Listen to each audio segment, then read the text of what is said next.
there's something else that's more important than all of that. And it's not the bucket list, and it's not your bank account. It's not the car you drive. It's not even your career choice. Research shows that the number one regret at the end of your life is not having the courage to live true to yourself.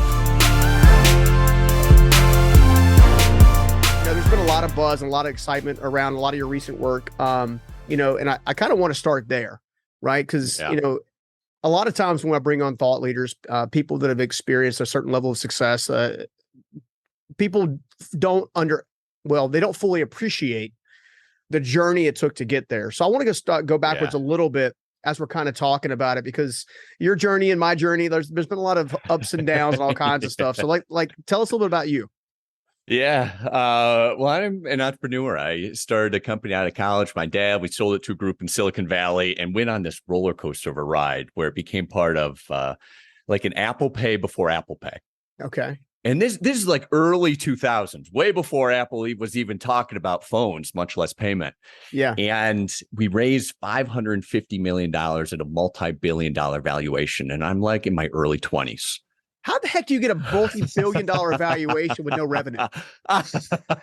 Well, we had a few pennies to our name, no doubt, but it was all on the technology and the patents. We had, I think it was called tokenless biometric payment patents, which meant we were the only people in the US and, by extension, the world was for some of our international patents that you could use somebody's fingerprint to identify them and tie them to credit cards, loyalty cards, anything. And so that was the real value. All the investors were looking at this thing saying, this is the future, which it was, but it just wasn't us. Well, let me ask you this. So obviously, so clearly, since it wasn't you guys, there's a story about why it wasn't you guys. Right. So what's the story behind the story or within the story? Yeah. Well, I'm living the dream for a long time. I mean, if some of your listeners have seen The Wolf of Wall Street, it was like a scene out of that movie. It wasn't just like 700 employees, offices all over the world. But then when there were things like models in the office and parties at the Four Seasons and flying first class. And I think I've got this business thing figured out. Not just business, I've got life figured out. I'm ready to crown myself the next Steve Jobs and start my next company, buy an island, all the things. Due to a series of missteps that we made and some of the core leadership made, when the housing market collapsed, we weren't able to raise more money. And we didn't have enough organic growth to sustain it. And the entire thing came crumbling down. All $550 million of cash gone. Wow. I think we licensed the patents for a few $1,000,000 here and there, but pennies on the dollar. There was nothing left. Man, oh my gosh. Well, how'd you guys recover? Obviously, part of your work is hunting discomfort, right? Right. So I think it's safe to say that was a fairly uncomfortable situation, right? It was. And, you talk about stuck to unstoppable. I was stoppable. What I didn't realize I was doing, in retrospect, it's pretty clear, but my whole identity was caught up in this thing. Who I thought I was, what success looked like, who my friends were, what I could afford, the people I was dating, like all of these things were part of that lifestyle. And I thought that lifestyle was me. So when the lifestyle got pulled out from under me, I tried to keep up this facade of everything's okay, right? I'm going to continue to live in the penthouse apartment. I'm going to pretend I have money as I send myself into debt. And it really was the opposite of what I'm talking about now, which was hiding from the discomfort, the shame and embarrassment of admitting to people that, I didn't have anything left. The unwillingness to confront the fact that I needed a job. And, I played out the sad country song of a story where I end up at my parents' house in my early 30s, and my girlfriend, who I was hanging on to for dear life, broke up with me. It was like every single beat. She was like the last piece of the original thing, I guess. She was. I remember talking to her. We're friends now, and I love her to death. But I was in a little bit of like crisis survival moment. I was like, well, let's just move in together. And she's like, and I'm in my parents' guest room. And it was like, I make a little bit light of it now, but it was really some of the darkest times, hardest times in my entire life. And it was in that darkness, kind of the abyss of chaos that I found myself in, that I understood the power of discomfort. And I had it forced upon me. Yeah, as did I. And now, right. And now I realize that, hey, wait a minute. We don't have to wait until life, circumstances, relationships, the stock market, pandemics throw us into the abyss of the unknown.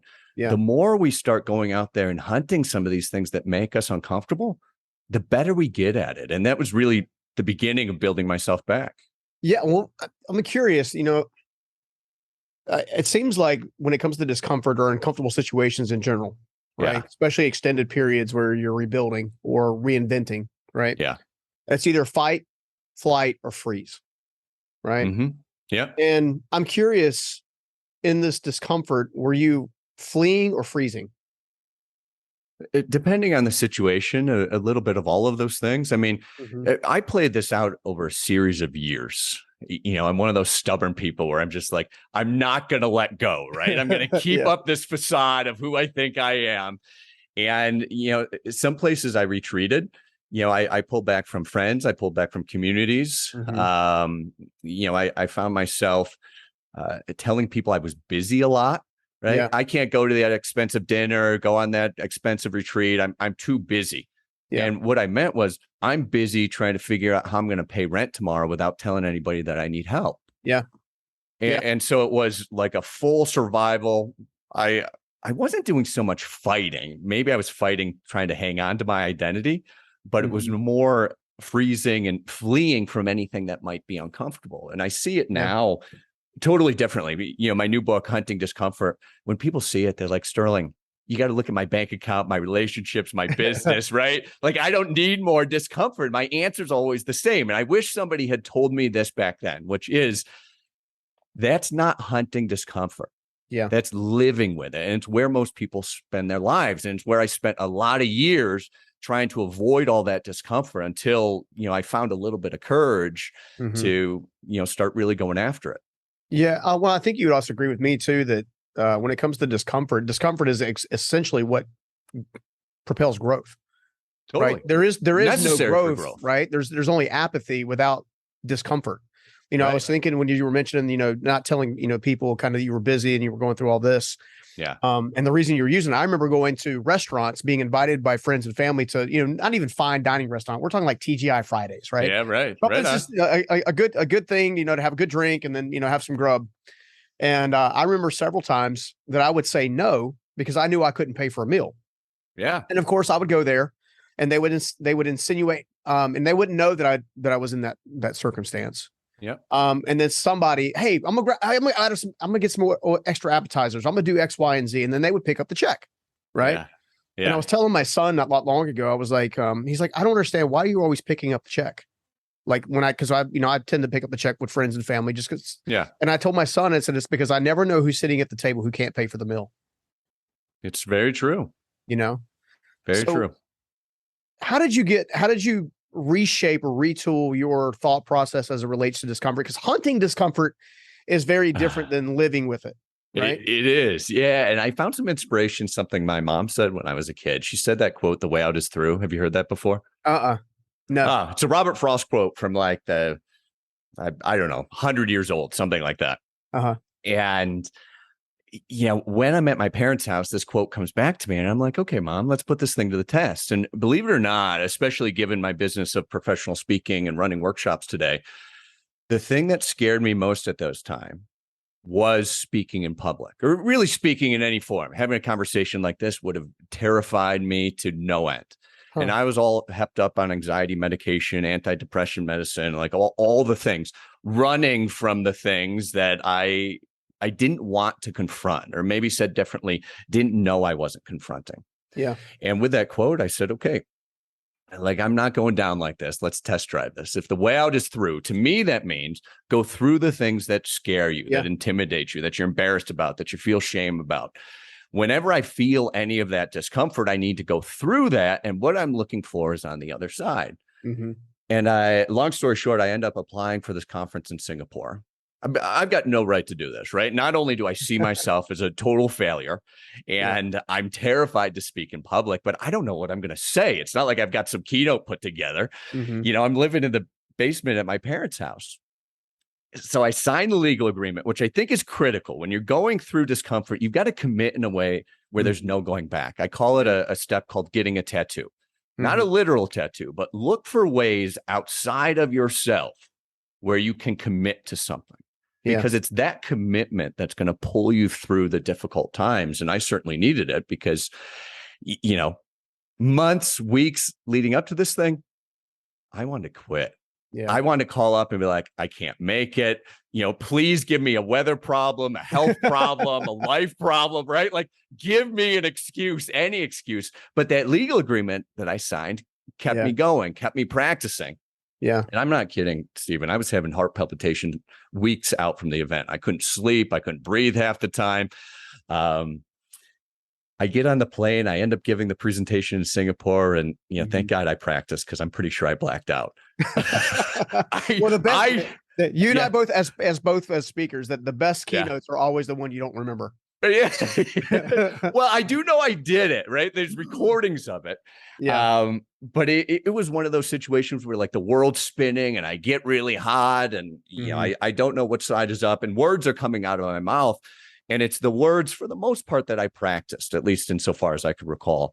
Yeah. And dude, I get off the stage and I think I bombed. Like I'm covering my eyes like this, hoping like nobody will come up to me. I just want that plane home.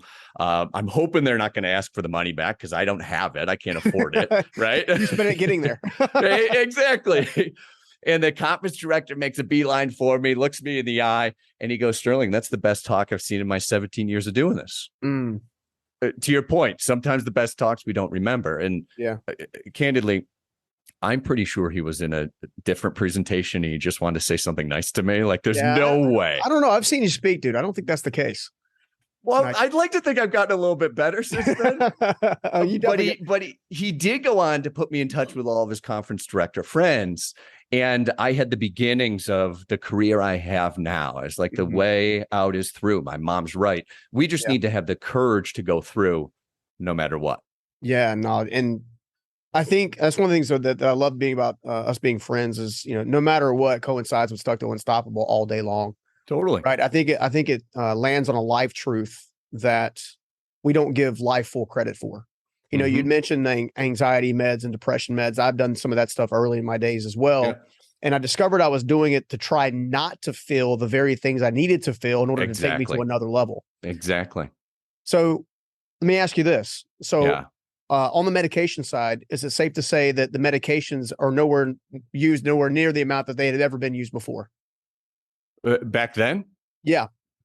Yeah. I was taking them beyond what the doctor was prescribing. I was taking a lot of them.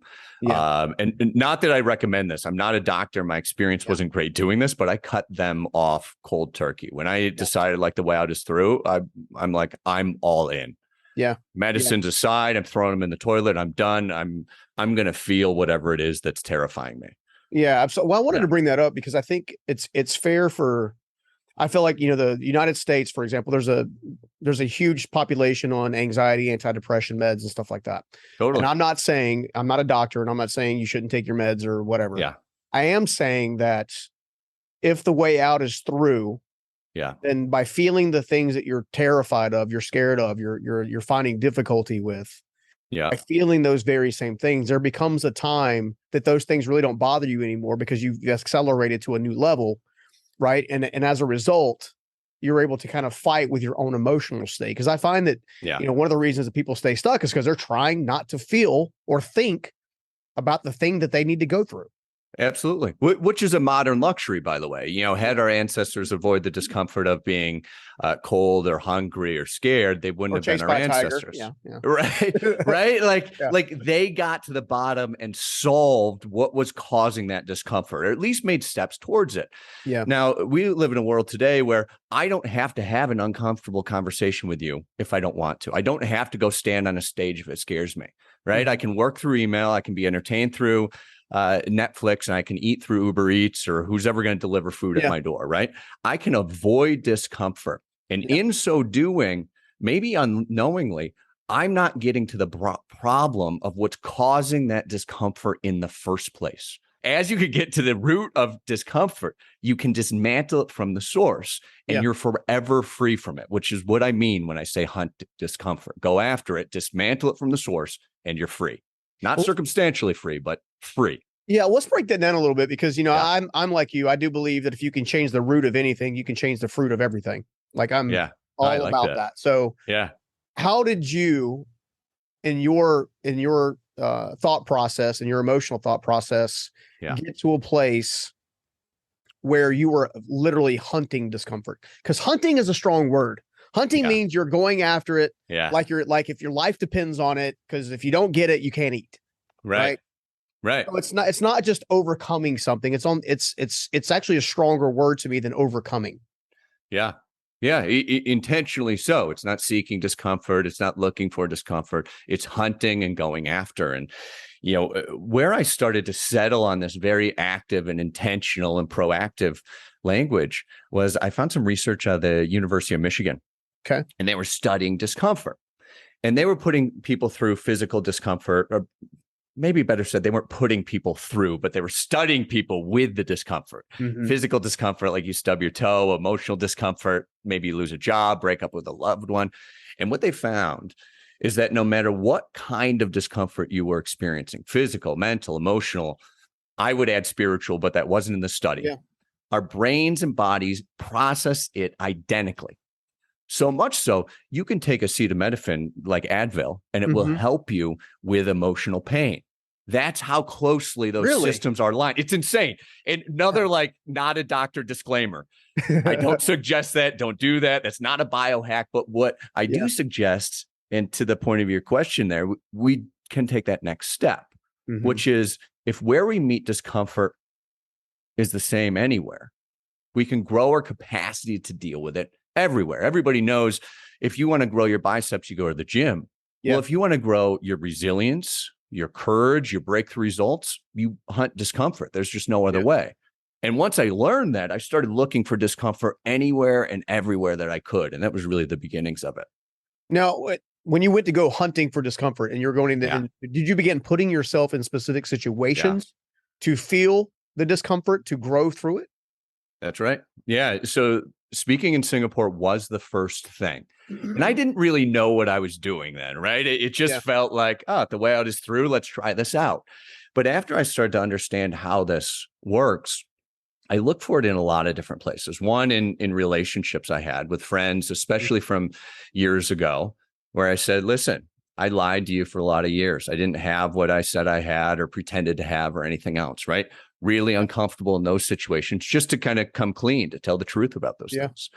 I also started to put myself through a lot of physical endurance activities. It started with a marathon, then an ultra marathon, then cycling the Rockies, shark diving, skydiving, right? Like anything that would make me uncomfortable, I would sign up for. Under that same premise, right? I'm growing the discomfort muscle. And what I didn't really appreciate at the time, I was just obsessed with myself at the time, right?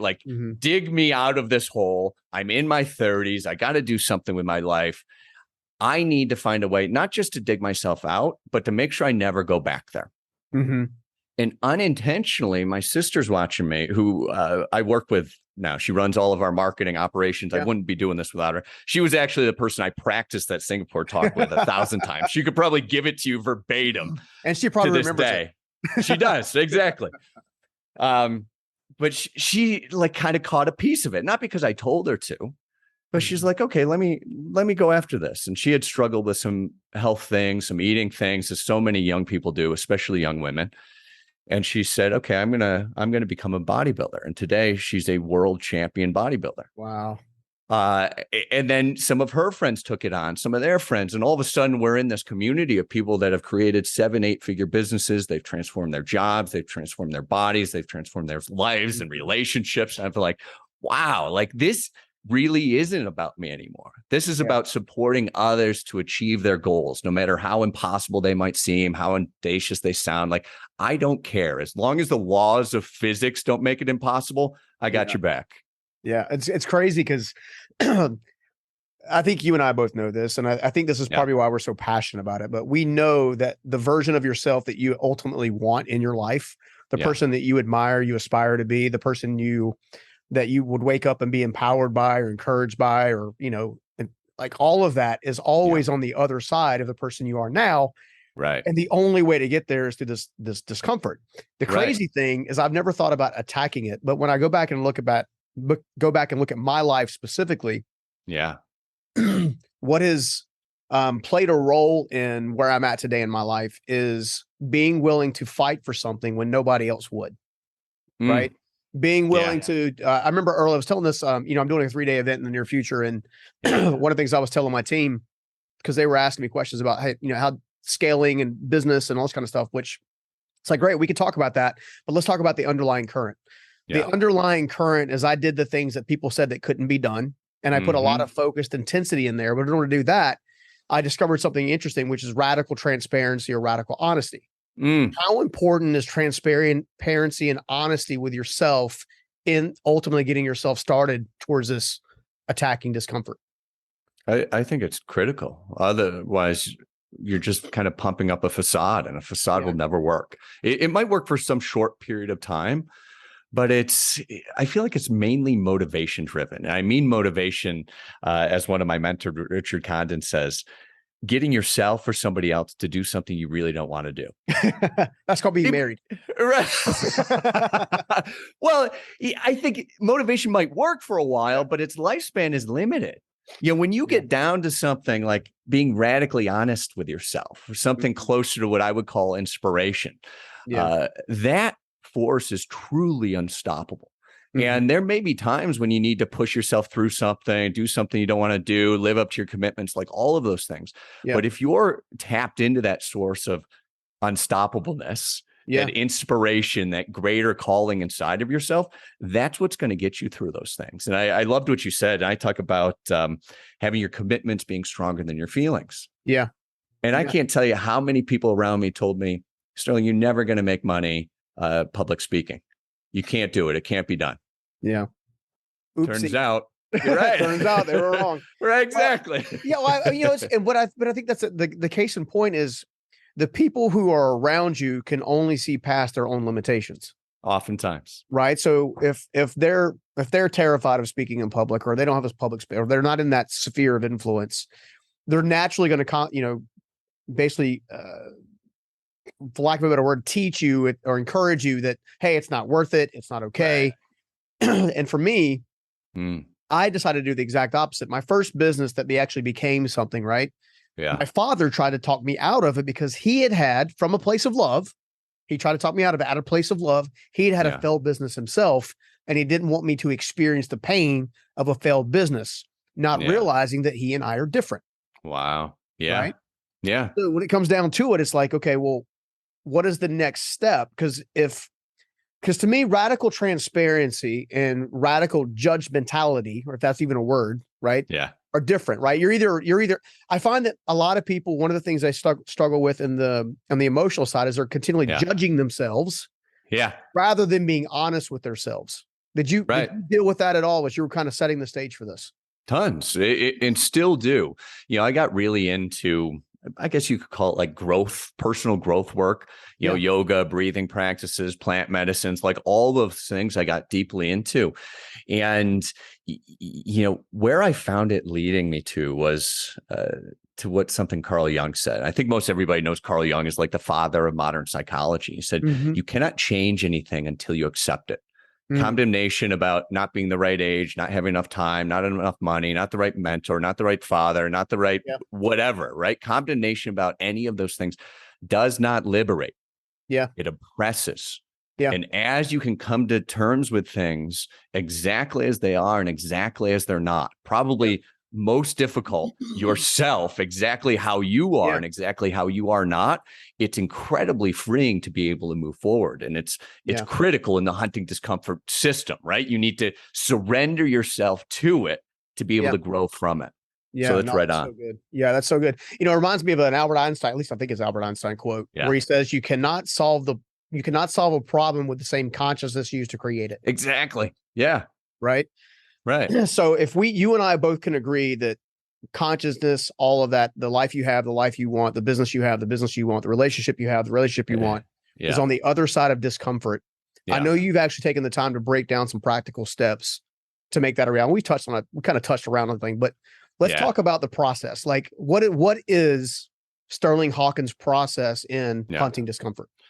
Yeah, well, the first is hunt discomfort, right? Like maybe the first step is notice it, right? Where is it?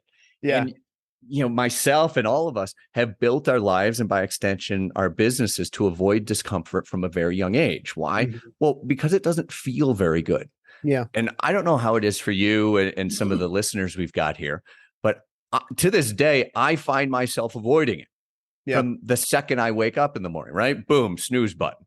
Mm-hmm. I get up and feel a little tired. Boom, coffee. I see stairs somewhere. Boom, elevator, right? Like Yeah. I am avoiding discomfort. And I wrote the book on it, right?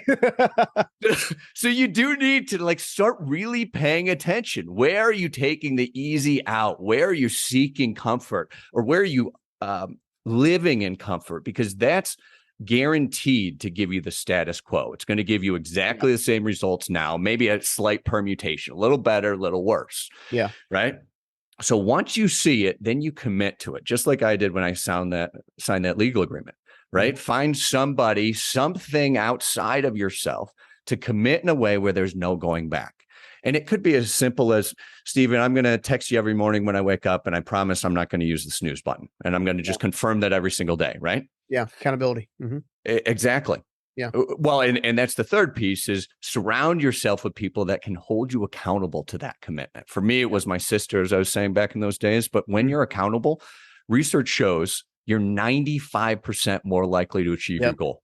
Not 70, not 80, not 90, 95%. Now, it might not be comfortable to say, hey, on this day at this time, I have this deliverable, and we're going to sit down here and we're going to talk about it. But that is what's going to get you your result. So if it's a little bit uncomfortable, revert to step one, you're on the right step, on the right path. I'm going to pause right there on the accountability side, because this is interesting. Talk to me a little bit about the importance of choosing the right person to hold you accountable. Because I find that people set out with great intentions a lot. And the person they choose to hold them accountable is actually the person who's actually their anti-mentor of sorts, who's saying it can't be done. Yeah, could be. Well, in the book, I call it building a street gang. Yeah. Not because I look like I've been in a gang. Like, I don't think anybody counts Boy Scouts. Beat in, beat out. It's not me, right? Right? Like, I don't call it a personal board of directors. I'm not talking about your bestie, your drinking buddies. I call it a street gang because it really is somebody that's going to go toe to toe with you and hold your commitments and your growth stronger than your feelings. Yeah. Because early on, especially if you're growing, if you're really going after something, you're probably going to miss a couple of times. And that person cannot just, they can't just placate like, oh, that's okay. Feel better. Let's have a tub of ice cream and get a massage. Maybe do that. I'm not saying don't. Yeah. But they also, most importantly, have to start digging into why. Why did you miss? Did you not take the actions? Were the actions ineffective? Like, where did you go wrong? Yeah. And as you can dig into the why with this person, and they're pushing you for it, right? Mm-hmm. Not because they have the answers, but because they can keep asking why. So you start to discover the answers. And that's where the growth comes from. You're going to get better and better and better. And then all of a sudden, you're going to start hitting those commitments over time. Yeah. Well, it reminds me of also that I've always said that, pivot until it becomes possible, right? So, I'm thinking to myself, I've had lots of folks, even obviously trying to build out a live events business that I stumbled my way into by accident. I have this facility and stuff, and trying to create content that's valuable, trying to figure out, who it is I'm called to serve. All of those were repetitive pivots. And all that while I had people in my ear saying, and people that I love and admire, right, in certain aspects, saying, well, I told you it wouldn't work. Why are you wasting time on it? It didn't work this time. It's not going to work next time. Right. And I'm a big believer in a certain amount of pivoting, but I also realized after being through some of your work that the pivoting itself is actually aiming towards discomfort. The fact that being willing to try again and push yourself toward another level. Yeah. Even though you'd already had maybe not the results that you had hoped for. Right. Yeah. I mean, I think the hardest part of this, at least for me, is giving up the values, ethics, beliefs, ways of thinking, being, and acting that got me to where I was in the first place. Yeah. And you have to give some of those things up. Well, one, in order to grow, but also in order to change. Yeah. And when we're talking about no matter what, I think you should make solid commitments of specific things in specific time periods. And at the same time, I'm not saying just keep ramming your head against the wall, doing the same thing over and over again. Yeah. Right. Like, you need to be able to change and adjust and grow and pivot where you're headed, because really what you want is not just a specific result. but you want it. There's an end game, right? Yeah. And some of those steps might be different than you originally thought. You just need to give yourself a little bit of grace. You need to accept a little bit of discomfort to change enough to get to where you really want to go. It's interesting you just put those words together. I find that most people, one of the most discomfortable things is giving themselves grace. Why? Well, I think we're our own worst critic, and we build a facade of a personality when we're very young, because, you know, our dad said this to us, our mom said that, you didn't get the bowl of cereal from your adopted parents, like whatever it is, right? You made decisions about who you are, what you're capable of, what you're not capable of, what your personality is, where you're going to fit in from a very young age. And I've got some young nieces, and they can change on a dime. They're happy, they're sad, they're upset here, but they're really ecstatic over there. They like to draw, they like to sing. The next day, they don't like any of those things, right? Like they change so fluidly. Yeah. But at some point, research shows usually around 5, 6, 7 years old, we start to lock those things in stone. And we say, I am this way. I am afraid to speak in public. I'm not the kind of person that can do sales. Yeah. I'll never be able to create my own business, right? Like we decide these things from a very young age, and then we play them out, and then we start to persecute ourselves for it. Yeah. And we do that because something inside of us, or maybe something greater than us, tells us that there's more. There's more to who we are. There's more potential. There's bigger places that we can go. And when we are stopped by the values, ethics, beliefs, ways of thinking and being and acting that we think define us, we're betraying ourselves. Yeah. And I think that's why we develop into our own biggest critic. And breaking through some of that is really, really difficult. And that's where, you know, as I was saying earlier, yoga, walks in the park, music, plant medicines, like any of those things that kind of soften the self-judgment will help you become a little more fluid, just like my nieces, to be able to change the underlying current. Because as you said, you can change the root, you change the fruit. Yeah. I love that. I'm going to use that now. I'll give you credit. Well, you can't steal everything. I'm just kidding. No, seriously. No, no, it's why you and I vibe so much together, is because I think we've been on similar journeys in different ways, which I feel like a lot of folks that listen and watch the show, from the everyday person who doesn't really care much about building a business to people who are actively trying to scale businesses and build businesses. We try to serve everyone in that capacity, but they all come from a place of something has been holding them back. Yeah. And 9 times out of 10, it's the very thing they're terrified of doing, no matter what it is. Even as simple as it is making a budget to get yourself under financial stability, right? I don't want to do it. I don't like doing it. Okay. Well, it's holding you back. Why are you or, you know, investing in this over here and that, it boggles my mind. But then at the same time, even with the amount of discomfort that you and I have both gone after and hunted and attacked and tried to grow from.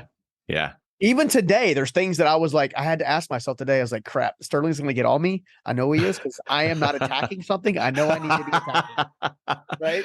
Yeah. Well, you know, it's a mountain with no top. Like even myself, like my sister will come to me and she's like, you didn't make it to the gym today. Why? Where were you at 7 o'clock? And I'm like, I did it again. Right. Like it never stops. We never stop climbing. But I think one of the reasons we've had a parallel journey, and I think many people, if they haven't had that journey, certainly have a call towards something like it. It comes from Joseph Campbell's work in The Hero's Journey, published, I think, in the 1940s, right? And you know, and probably many people know, he studied all the world's religions and wives' tales, and he kind of culminated them into this hero's journey, which Star Wars and all these incredible films and musicians have played upon and everything else.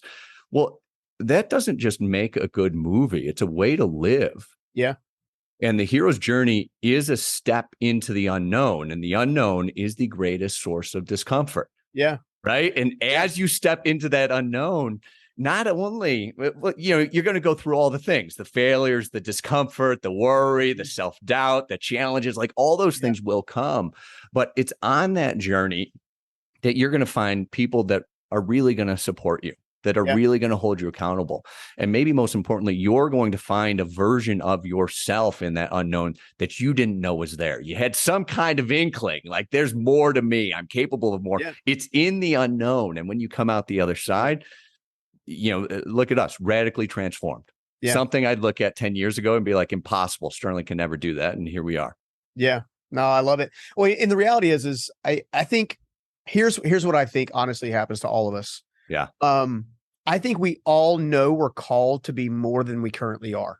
Yeah. And I don't think that feeling ever goes away, because I think part of self actualization is the experience that are, that are, I guess, walked out along the way. Right. As a person of faith, I've obviously gotten in recently into audio therapy, using, certain hertz and binaural beats, stuff like that, which are helpful. I pray, I meditate, right? I've found some pretty profound experiences and some pretty substantial meditations, which blew my mind. Yeah. Almost like out of body. It hasn't really challenged who I am or what I believe. It's actually intensified it. Right. You know what I'm saying? Yeah. So let's talk about the spiritual side of kind of who you, meaning us, are, and why that call to the unknown is so powerful, and why we should all take it. Yeah. I mean, there's so much here. I think discomfort is driving our behavior beyond anything. On the surface, it looks like a facade of, I don't have enough money. I don't have enough time. I haven't met the right person. It's not the right time given the market, right? What's actually underneath that is some form of discomfort that you're probably unwilling, unable, or maybe just not ready to confront yet. Yeah. And as you can dig into that, that's where unleashing greater potential lies. And I think, to your point, like, we all have some sense of that, right? Yeah. There's always more to us. We can always take another step forward. And a good example, I'll just give you a very personal example, if you don't mind. But I found myself like compelled to work all the time.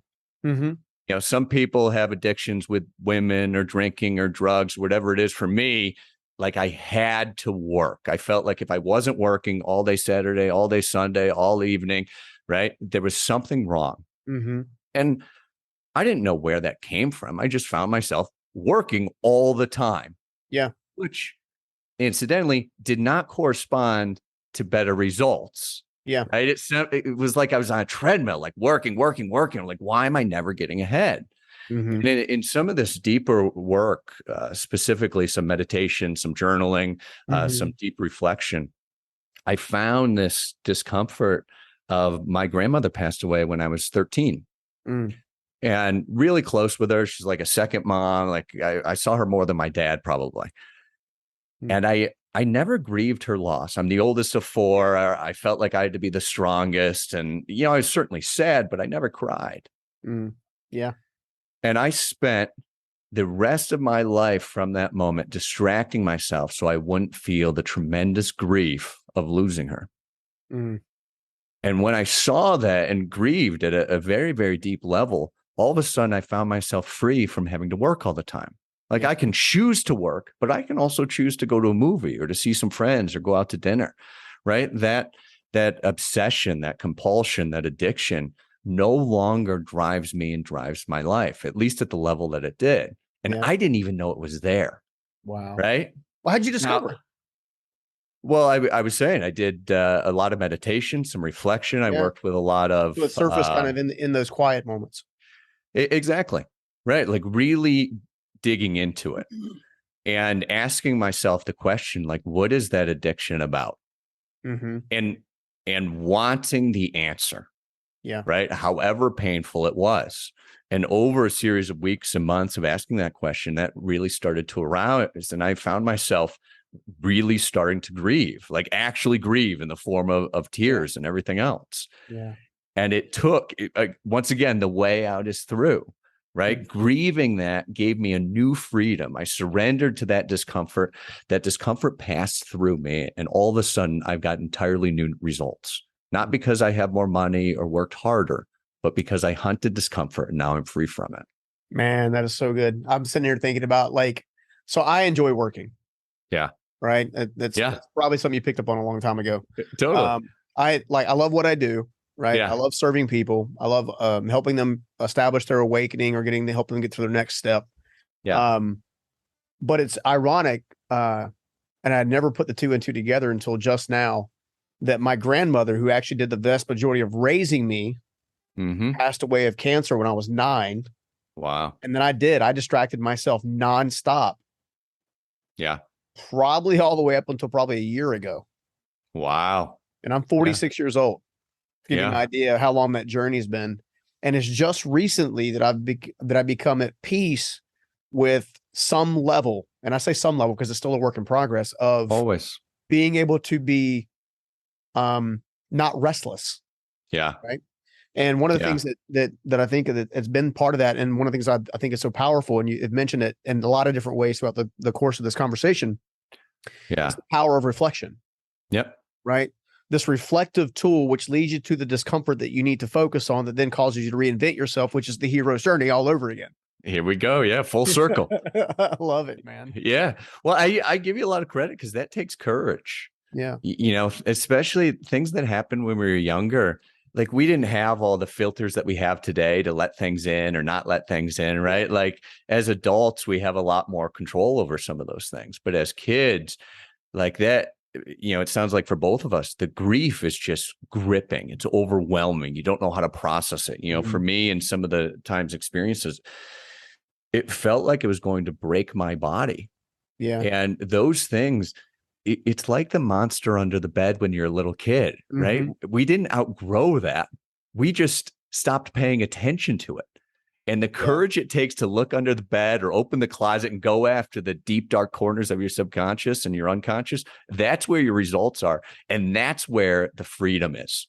I don't care how much money you have, how much time you think you have, what your relationships are. You go into those places, you free yourself from those ways of limited being, thinking, and acting. You're going to unleash tremendous results all around you. How has this process shifted you from defining what's important? Well, originally I thought it was all about the goals. Like, I want to make this much money. I have to hit this benchmark. I've got to reach this milestone no matter what. And I still think that's important. I'm not diminishing that. Yeah. But really, as the no matter what community has grown, I've realized that there's something else that's more important than all of that. And it's not the bucket list. And it's not your bank account. It's not the car you drive. It's not even your career choice. Research shows that the number one regret at the end of your life is not having the courage to live true to yourself. Ooh, man.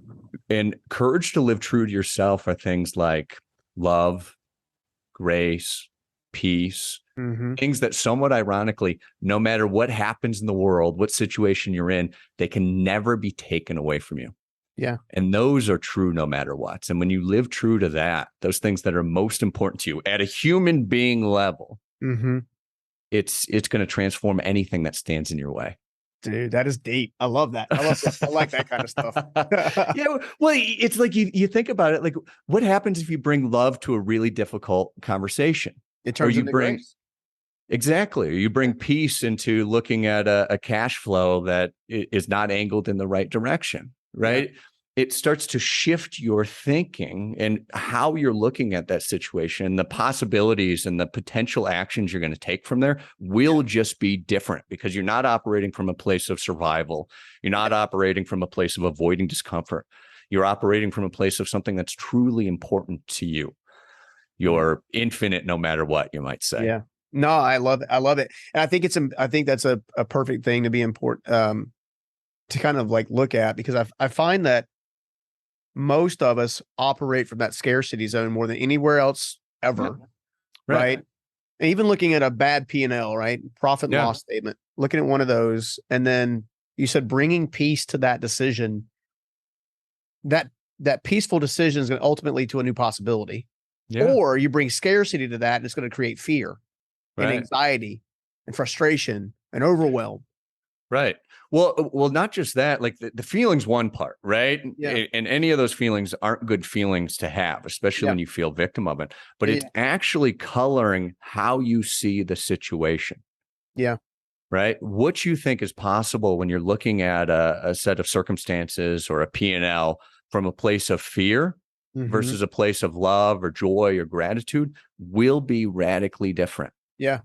And when you've got the courage to, look at those scary things and bring some love to it, not in the intellectual sense, like not like, oh, I'm going to be loving, but like actually feel it in your heart and then go at it again, you're going to see new opportunities and openings for action that you didn't know were there. Yeah. And that's where you start to see like creativity and innovation and determination. That's where your new potential arises. It's in that gap.